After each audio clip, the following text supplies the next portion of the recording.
The Last of Us Part 1. The game starts with Joel's birthday, but on his birthday, some antisocial people come in. They are very antisocial. They break Joel's window and get in. They are toxic neighbors. Damn! But Joel shot him instead of offering the cake. Nice. Toxic Joel. This is called neighborly love for neighbor. Stop it. Get some help. But how could his neighbor be like that? This is a virus called cordyceps. Infected people look like this. Damn, his look cute. Then they run outside to escape from these infected people. After some time while escaping, an army soldier blocked their way. Instead of serving army soldiers, they shoot at them. Joel emerges from the confrontation without any serious damage, but Sarah has been shot in the stomach. As Joel attempts to save her, Sarah dies tragically in his arms. Then Joel's brother Tommy came and put a bullet in soldier's head. We learn that attempts to manufacture a vaccine have failed, and the army has declared martial law in major American cities. This provoked the formation of a revolutionary group called the Fireflies, who demand that democracy be restored. 20 years after Sarah's death, Joel is now living in a militarized zone in Boston, earning a living as a smuggler. A smuggler, what the hell? As we settle into the current setting, Tess, his partner in crime, bangs on his door and tells him a man named Robert sent a couple of goons to attack her. Joel and Tess track down Robert and discover that he's sold a bunch of their guns to the Fireflies. After Robert is killed, a Firefly named Marlene offers Joel and Tess a deal: smuggle a young girl out of Boston and they'll get their weapons back. The young girl in question is named Ellie. After accepting the deal, the trio make their way out of the militarized zone. Then they were caught while leaving the military base. As the soldiers were checking with their devices, Ellie attacked them. Seeing this, Joel and Tess attacked them too.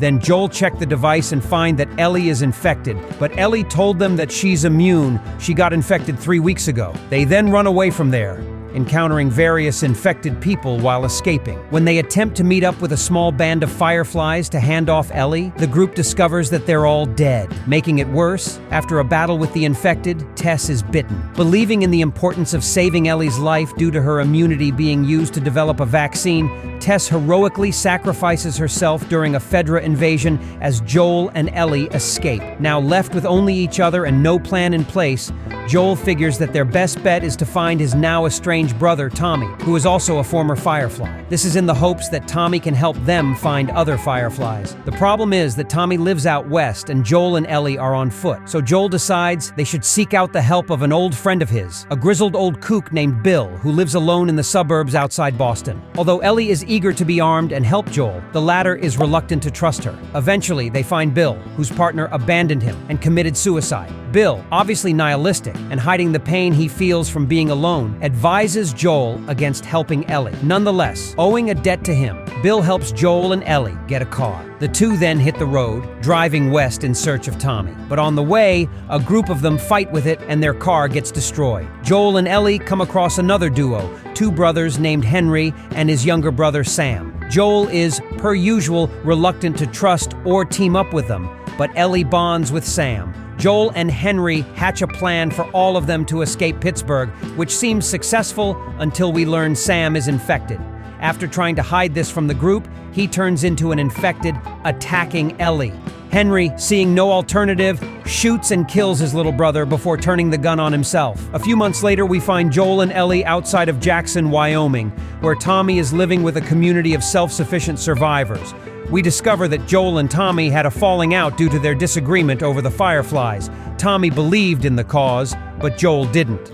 But when the brothers see each other, Tommy warmly embraces Joel, inviting him and Ellie to join the community. Joel explains Ellie's immunity to Tommy and that he should deliver her to the Fireflies so their group can develop a vaccine. Tommy offers to lend Joel some gear for the journey, but refuses to take her off Joel's hands. When Ellie finds out that Joel tried to pawn her off, she lashes out, hurt that a man she's come to see as a father figure is eager to abandon her. They have an intense argument in which Ellie brings up Joel's deceased daughter, Sarah. Joel angrily tells Ellie that she's not his daughter and that they must go their separate ways. He soon changes his mind, however, and he and Ellie set off on horseback to Colorado, where Tommy believes some fireflies are stationed. In Colorado, Joel and Ellie find the firefly station abandoned, but discover that they have relocated to Salt Lake City. Joel and Ellie are attacked by more bandits, and Joel is severely wounded, causing Ellie to rescue him again. As the game flashes forward to winter,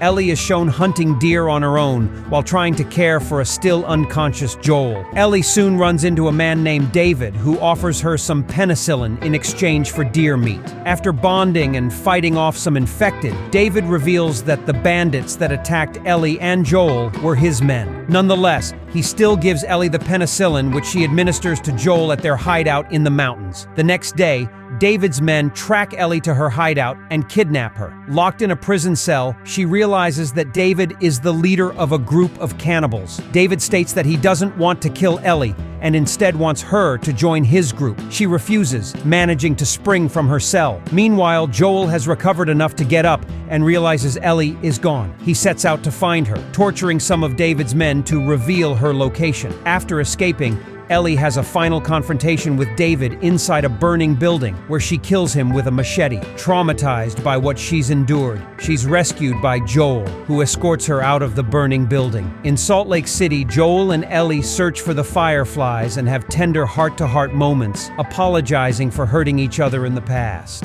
Ellie presents Joel with a pre-outbreak photo of him and Sarah, which she got from Tommy. Joel gratefully accepts the photo, admitting that he's never forgotten about his daughter. Finally, after several close calls battling the infected and traveling through the city, Joel and Ellie meet up with the remaining members of the Fireflies in St. Mary's Hospital. Joel meets back up with Marlene, who reveals that Ellie is being prepped for surgery. This will allow the Fireflies to develop a vaccine that will save humanity. But there's one catch. Ellie will not survive the procedure. After angrily confronting Marlene about the decision to sacrifice Ellie, Joel escapes from Firefly custody and rushes into the operating room. The surgeon attempts to convince Joel to think of all the lives they'll save, but Joel shoots him, grabbing the unconscious Ellie off the operating table and carrying her out of the hospital. As he escapes, Marlene stands in his way, telling Joel that it's Ellie's choice to sacrifice herself. Marlene lays down her weapon, begging him to do the right thing. After killing Marlene, Joel drives Ellie out of Salt Lake City as she wakes up from her anesthesia. After asking what happened, Joel lies, telling her the Fireflies have discovered many immune people and that they'd stopped trying to develop a vaccine. Ellie is quiet, seeming skeptical about Joel's explanation. Another time, Hop brings them to Jackson as Joel and Ellie hike through a scenic forest. Joel tells Ellie stories about Sarah, saying the two of them would have been good friends if they had known each other. Ellie stops and confronts Joel, making him swear that everything he'd said about her immunity and the Fireflies is true. Joel swears it's true, and Ellie says, "Okay," as the screen cuts to black and the game's powerful story ends.